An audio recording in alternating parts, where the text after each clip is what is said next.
I'm not standing outside of Lejong village.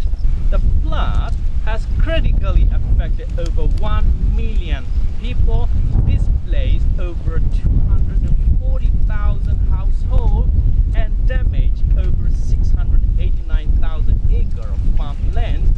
ActionAid has been on the ground in Magwe and Zagai region since the flood began, distributing emergency drinking water, rice, temporary shelter, and other critical needed material aid to displaced community, as well as cash grants to provide emergency assistance to those who need the most, and stand ready to provide the medium-term livelihood assistance community will need to recover.